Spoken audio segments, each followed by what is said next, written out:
Hello, my name is Rich Hawkins. I'm an orthopedic surgeon with the Steadman Hawkins Clinic in the Carolinas in Greenville, South Carolina, working with the Greenville Hospital System. This is a teaching video to help those of you who are interested in care of the head and neck injured athlete on the field and transport off the field to the nearest hospital facility. It's extremely important that we manage these people carefully so that we do not worsen their injuries in any way, particularly if they have a neurological deficit. This video will demonstrate the technique of immobilization, how to handle a face mask and remove it carefully, leaving the helmet and chin strap in place, and then carefully log rolling the patient onto a backboard, immobilizing them, and they're carefully transporting them to the nearest hospital. These injuries occur with usually contact on the top of the head and an axial neck injury, resulting sometimes in unconsciousness and/or a neck injury. Breathing must be controlled, and that's why we have to remove that face mask to be sure we have access to the airway.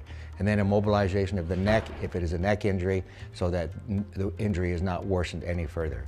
Our concern, of course, with head injuries that we always have to assume there is an associated neck injury. So with that, we'll pass this on to the trainers in the Greenville system to teach us how to manage these specifically on the field of play. The log roll technique is appropriate if the athlete is found in a prone position and not breathing. Position the athlete's arm to the side of the athlete before attempting to log roll.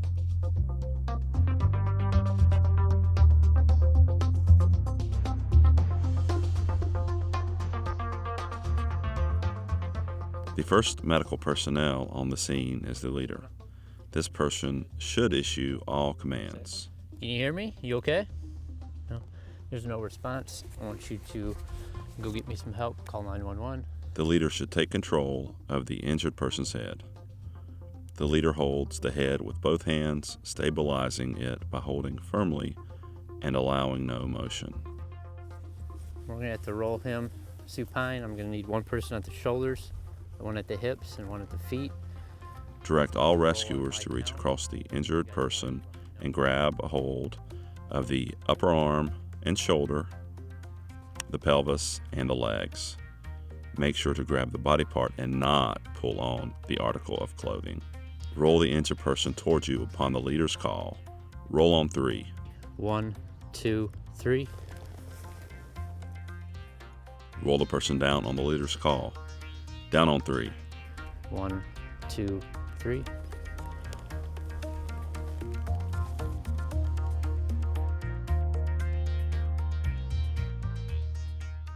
If a spine board is available, log roll the athlete onto the spine board. The first medical personnel on the scene is the leader. This person should issue all commands. We're going to need one person at the shoulder, one at the The leader should take control of the injured person's head. The leader holds the head with both hands, stabilizing it by holding firmly and allowing no motion. Position the other rescuers on one side of the injured person, one at the chest, one at the pelvis, and one at the legs. Place the spine board along the other side of the injured person, as close to him or her as possible. Direct all rescuers to reach across the injured person and grab a hold of the upper arm and shoulder, the pelvis, and the leg. Roll the injured person upon the leader's call. Roll on 3. Ready? 1, 2, 3. Direct the one remaining rescuer to place the spine board to where the injured person was just lying. Roll the person down on the leader's call. Down on 3. 1, 2, 3.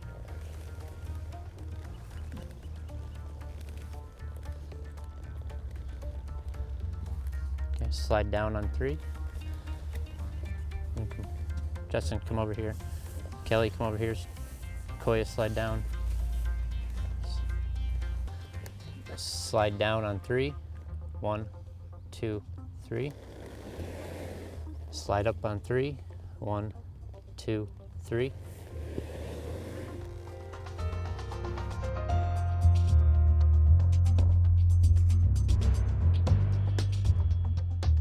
Removing the face mask allows rescue personnel to examine the airway and vital areas of the face.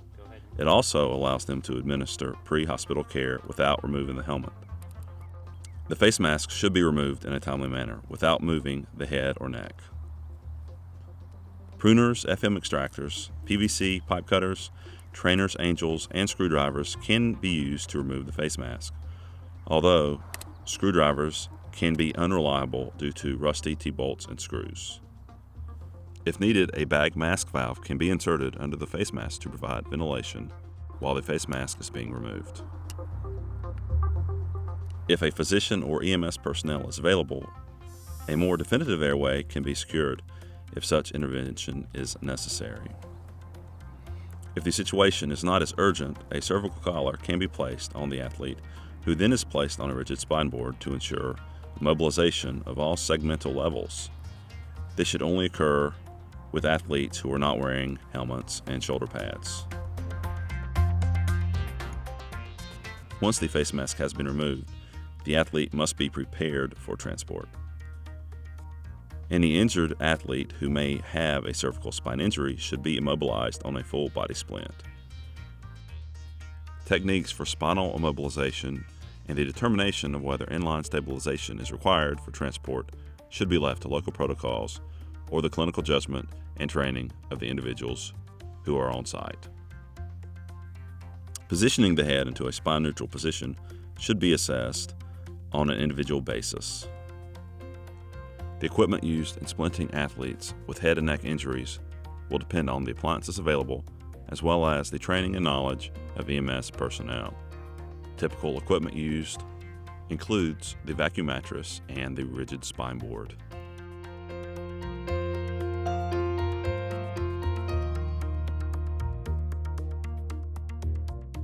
The following are different techniques used for spineboarding an athlete with a cervical spine injury. The lift technique. A 6+ person lift is recommended for all lifts.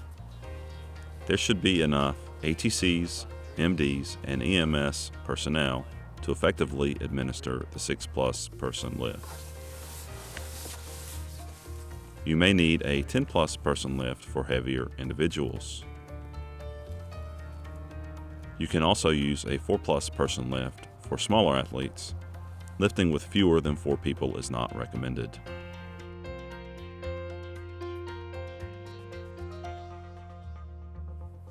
This step is omitted if you place the athlete on the spine board in the beginning. The first medical personnel on the scene is the leader. This person should issue all commands. The leader should take control of the injured person's head. The leader holds the head with both hands, stabilizing it by holding firmly and allowing no motion. Position the other rescuers on one side of the injured person, one at the chest, one at the pelvis, and one at the legs. Place the spine board along the other side of the injured person, as close to him or her as possible. Direct all rescuers to reach across the injured person and grab a hold of the upper arm and shoulder, pelvis, and leg. 1, 2, 3.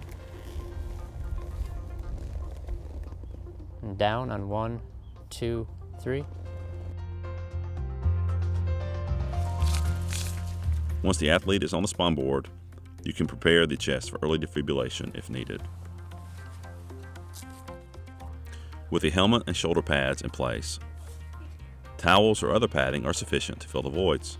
Once the athlete is secured to the long spine board, the person at the head relinquishes his or her control, and the athlete is ready to be transported to an emergency medical facility.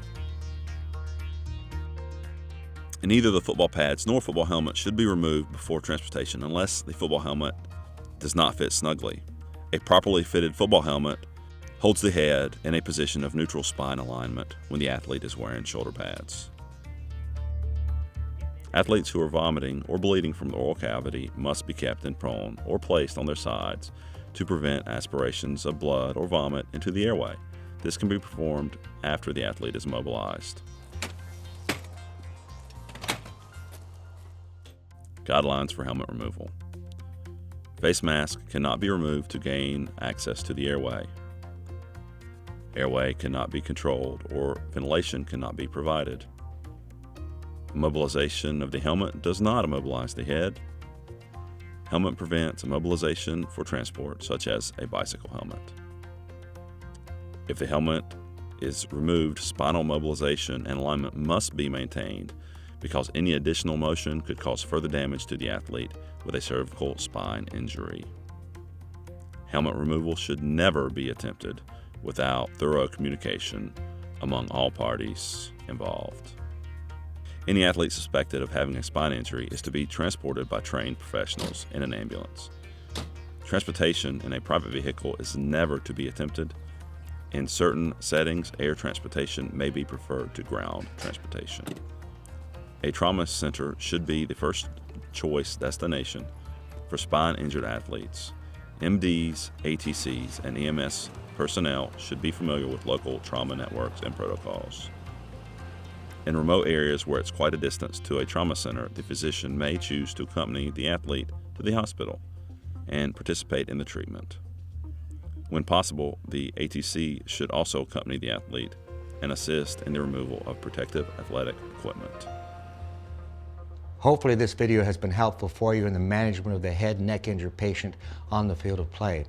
There are some new revolutionary treatments that we adopt in these patients. You've heard of recent athletes receiving cold treatments into the vascular system. You heard of the use of cortisone and sort of reducing the inflammation, hopefully lessening any head injury, swelling, and or neurological injury in the spine. And these are techniques that are applied in the medical field. This video has gone over these various steps, and I think probably it's very important for any of you who are involved in the care of athletes to very carefully understand the principles that we've here taught. So good luck to you, and take care of your athletes on the field of play.